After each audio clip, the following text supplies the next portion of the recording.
Putin की गर्जना दुनिया सुन रही है। ट्रंप के सोशल मीडिया पोस्ट हर दिन हलचल मचाते हैं, लेकिन वैश्विक बिसात पर एक खिलाड़ी ऐसा भी है जिसकी खामोशी ही उसकी सबसे बड़ी रणनीति है। एक ऐसा चेहरा जिसने खुद को आधुनिक चीन के इतिहास में माओ के समकक्ष स्थापित कर लिया है।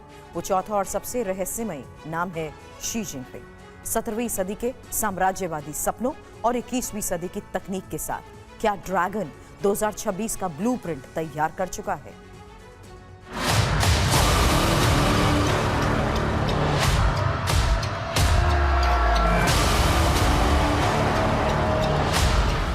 दुनिया में राष्ट्रपतियों का वक्त बदलता है, लेकिन शी जिनपिंग ने वक्त को ही रोक दिया है। वो चीन के सिर्फ राष्ट्रपति नहीं बल्कि आधुनिक दौर के सम्राट हैं। 2026 में जब अमेरिका और यूरोप चुनावों में उलझे होंगे, जिनपिंग अपनी चाइना सेंचुरी का ब्लूप्रिंट लागू कर रहे होंगे।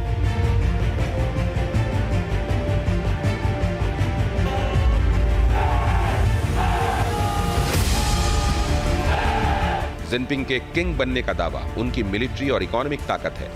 उन्होंने दुनिया की सबसे बड़ी नेवी खड़ी कर दी है, एशिया से लेकर अफ्रीका तक। जिनपिंग ने नोटों की गड्डी और सीमेंट की बोरियों से अपना साम्राज्य बना लिया है। उनका विजन साफ है, 2026 तक दुनिया का हर रास्ता बीजिंग से होकर गुजरे।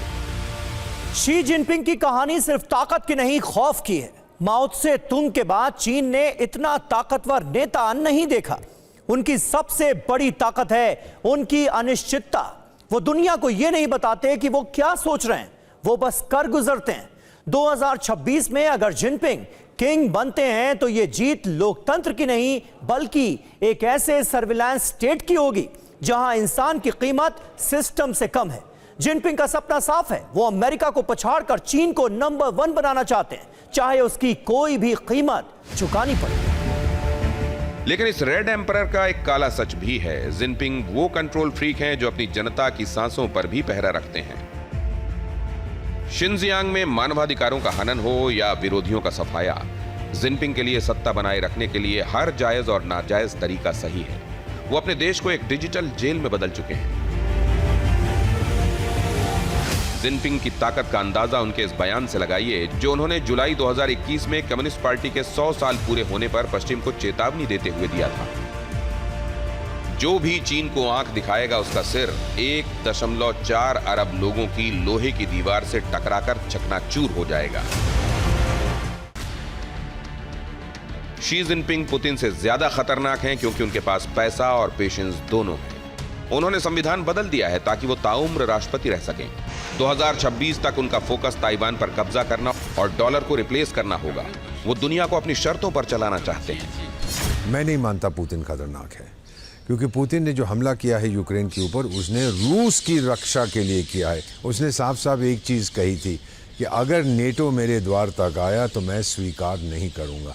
वो अपने सर्वाइवल के लिए लड़ रहा है। वो क्योंकि चीन का मेरा ख्याल 80% जो इलाका है वो कृषि के काम नहीं आ सकता। पानी की कमी है, इसकी कमी है, उसकी कमी है।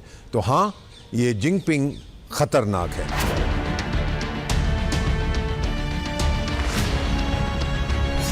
जिनपिंग की डेट ट्रैप डिप्लोमेसी यानी कर्ज के जाल में फांसने वाली चाल ने आधी दुनिया को बंधक बना रखा है। रणनीति साफ है, जिस देश को जीता ना जा सके उसे खरीद लो।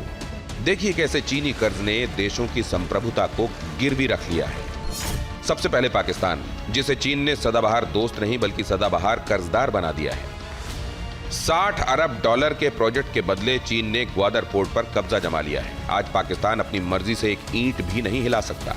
श्रीलंका का हाल दुनिया ने देखा। जब वो कर्ज नहीं चुका पाया तो चीन ने उसका हम्बनटोटा बंदरगाह 99 साल के लिए हड़प लिया। ये कर्ज नहीं, देश के टुकड़े करने का सौदा था।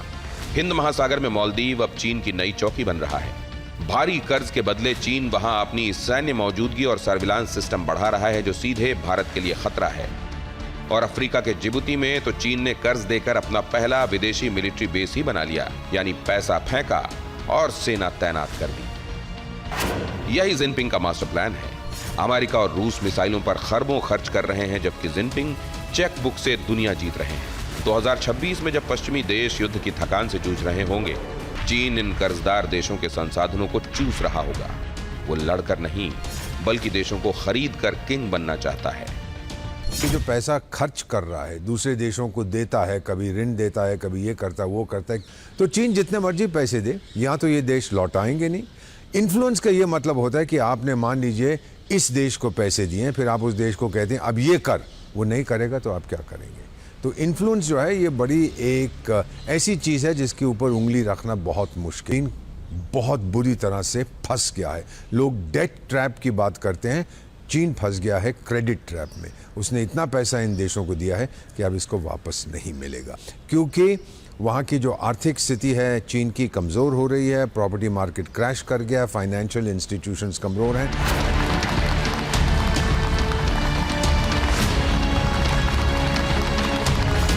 जिनपिंग सिर्फ दूसरों को कर्ज के जाल में ही नहीं फंसाते, बल्कि अपने घर में भी उन्होंने सत्ता का ऐसा चक्रव्यूह रचा है जिसे तोड़ पाना नामुमकिन है। दुनिया पर राज करने का उनका यह मंसूबा रातों रात तैयार हो गया हो ऐसा नहीं है। देखिए कैसे एक साधारण पार्टी वर्कर कदम दर कदम बना दुनिया का सबसे ताकतवर और खतरनाक तानाशाह। 2013 में राष्ट्रपति बने और बेल्ट एंड रोड इनिशिएटिव यानी BRI शुरू किया। दुनिया को चीन के व्यापारिक रास्तों से जोड़ना इसका मकसद था। 2018 में संविधान से राष्ट्रपति पद की समय सीमा हटाई। अब वो आजीवन राष्ट्रपति रह सकते हैं, जब तक सांस है तब तक सत्ता है। अपनी ही पार्टी के लाखों अधिकारियों को जेल में डाला, अपने हर संभावित विरोधी को रास्ते से हटा दिया। 2027 में पीपल्स लिबरेशन आर्मी के 100 साल पूरे होंगे। अमेरिकी इंटेलिजेंस के मुताबिक तब तक ताइवान पर हमले की तैयारी पूरी करना चाहता है चीन। शी जिनपिंग 2026 के किंग इसलिए नहीं हैं कि वो चीन के राष्ट्रपति हैं, बल्कि इसलिए क्योंकि उन्होंने पिछले एक दशक में ऐसे फैसले लिए हैं जिन्होंने चीन को एक सुपर पावर बनाने की तरफ बढ़ाया और दुनिया को चिंतित कर दिया। चाहे भ्रष्टाचार विरोधी अभियान में 40 लाख से ज्यादा अधिकारियों पर एक्शन हो, दुनिया की सबसे बड़ी नेवी खड़ी करनी हो, या फिर साम दाम दंड भेद से साम्राज्य विस्तार करना हो, जमीनें और संसाधन हड़पना हो।